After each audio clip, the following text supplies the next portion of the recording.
Well, joining me now is Marcela Garcia in Boston. She is an editorial board member for the Boston Globe.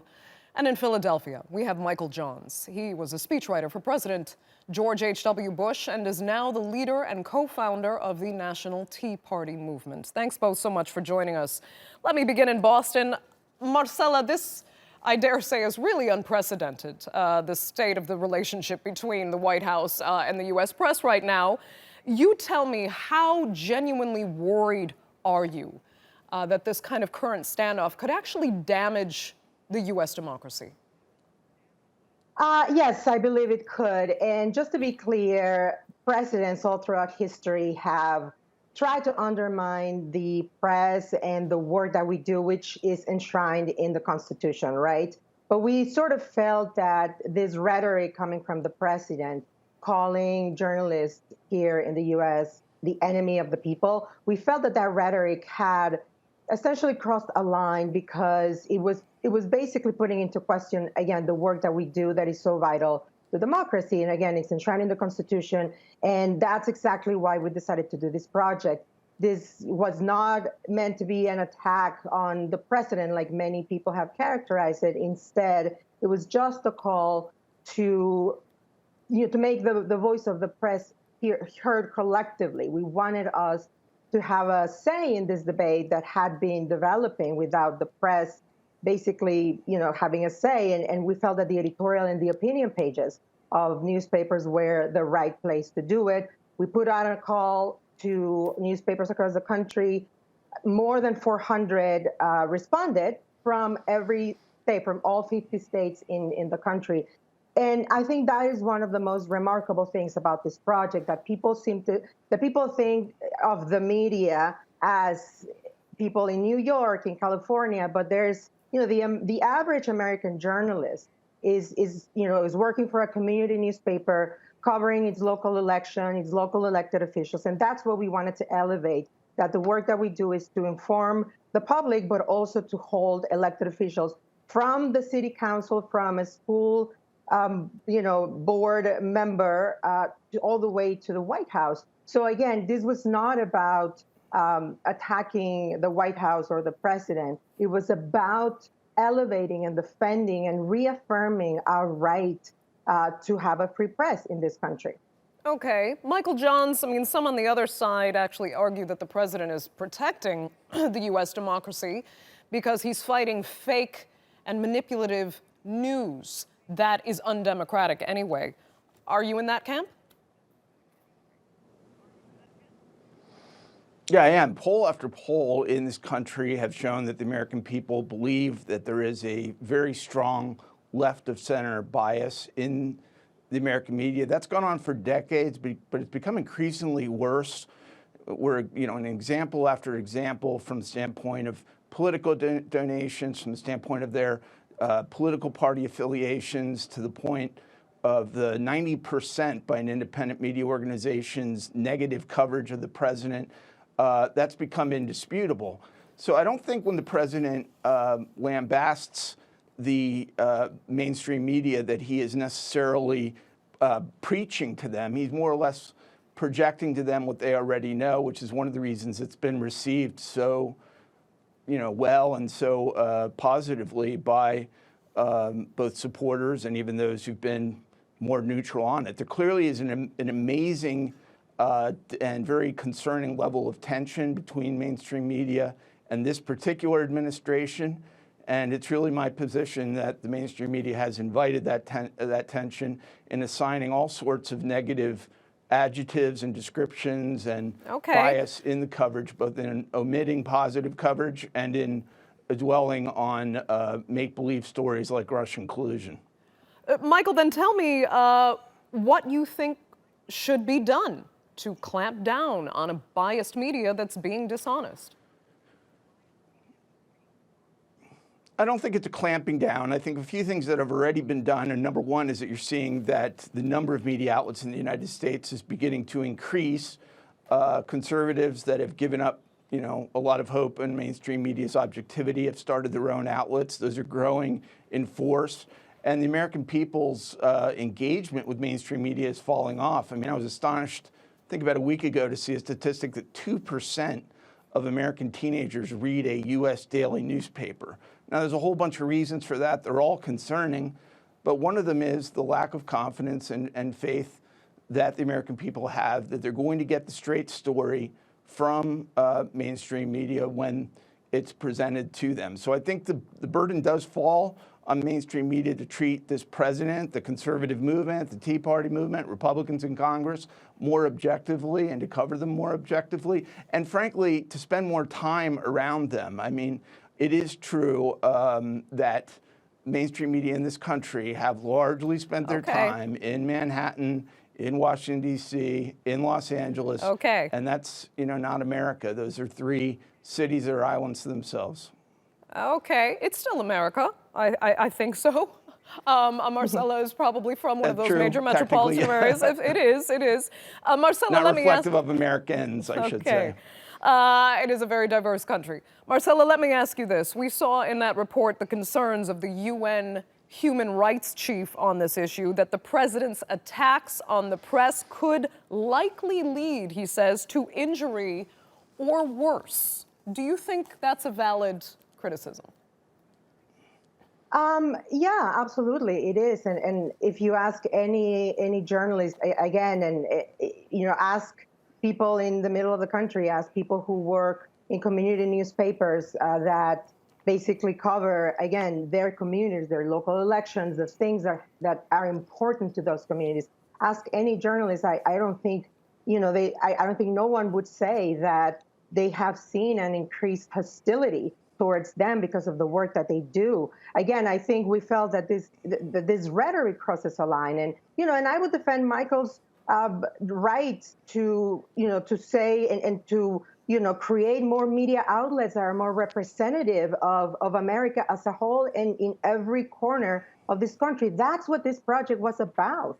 It was really about defending the freedom of the press, free speech, and basically defending our work, what we do. And it was just not about the Globe or the New York Times or the Washington Post, who didn't even participate in this project. It was about the little papers in Iowa, in Michigan, everywhere across the country that are feeling this incredibly, hostile environment. And like I said, it's something that we as a journalist have always faced, but it's definitely increased.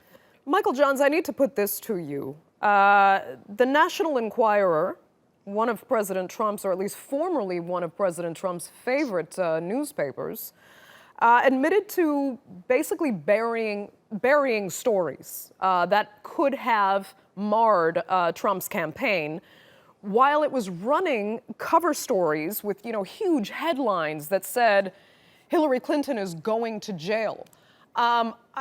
I find it interesting that you have so much disdain for what you call the liberal media, when the media that was on the president's side was actually engaging in that behavior. I don't think anyone, at least anyone serious in American politics, would view that medium as a particularly serious outlet. President Trump said they should have been eligible for a Pulitzer Prize. Stories. Well, they did break a few stories that actually technically were accurate and were missed by mainstream media, including the Edwards issue a few years ago, multiple other incidents. But they are a sensationalist media outlet that really, in my judgment, is not one that is even attempting to be taken seriously. But it's also one of the best-selling papers in the United States. Yeah, I guess that's what happens when you put it next to a cashier's register at a grocery store, and when you feed a kind of sensationalist approach to media coverage. And frankly, I'm not. There's a role for it. I guess it's constructive that it's there. They're facing some issues right now, for sure, from everything that I've seen, including a lot of litigation. So, but I don't think that was really a centerpiece of coverage of the 2016 election or of the tension that exists between mainstream media and this administration since. The issue right now is, and I'm intrigued in a lot of ways with one aspect of this outreach on really condemning the president's rhetoric by media outlets. And it shows a level of groupthink and collaboration and almost a conscious effort to go out and bring them into a central line of thinking. And I thought a lot about a few years ago when the so-called journo list was exposed in the United States. This was a list of hundreds of mainstream media outlets that were essentially conspiring on how to disparage conservatives and Republicans, talking about tactics, talking about approaches. You read through that and you can't come away with any degree of conclusion other than the fact that the American media have become parts of the Democratic establishment and parts of the progressive movement. Now, it's not my role really, and I don't pretend to play the role of telling them exactly what to do, but I do believe that their credibility and their audience has fallen off as a result of that, and they owe it to themselves, and if they're publicly traded companies, they owe it to their shareholders to get back into doing really what their role is in a democratic republic, and that is to cover objectively the news of this administration and the political movements in the country and the sentiments of the American people. Okay. They can do that successfully if they make the effort. They have not made the effort, and it's been a profession that's drawn, I think, individuals that have wanted to be advocates and really belong more in political advocacy than they do in mainstream media. Marcela, do go ahead. I saw you had a response. Yeah, I would like to address one of this notion of groupthink and collaboration around this project, because there's a difference between groupthink and solidarity. Again, this was not an attempt to lead a war or an attack. It was the contrary. We invited newspapers who felt the need to reaffirm our right enshrined in the Constitution to have a free press.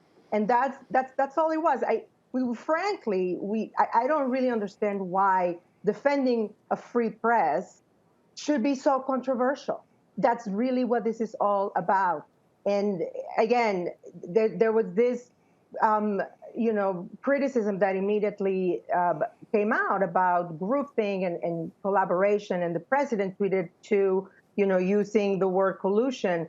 There's no collusion here. Each newspaper wrote its own editorial. We even had a newspaper who wrote an editorial arguing But you against solicited it. You solicited it. You went out and solicited it. We asked, right? Of course, absolutely. Yeah. We invited. You didn't allow them to independently reach the conclusion about how they would approach it or view it or report it. You went out with a thesis and said, "Who's on board with us?" They didn't participate. A lot of newspapers didn't participate, like the Washington Post, and they had their own reasons for not participating, and that's totally valid. And some newspapers, allow me to continue, some newspapers who did participate even wrote their own editorials arguing against our own project, which was totally valid. And we put it in our website, compiling all of the newspapers. Each newspaper wrote what they wanted to write. That's not collusion to me. And again, why should it be so controversial to defend the free press in America? Again, that's in the Constitution. Why should it be so controversial?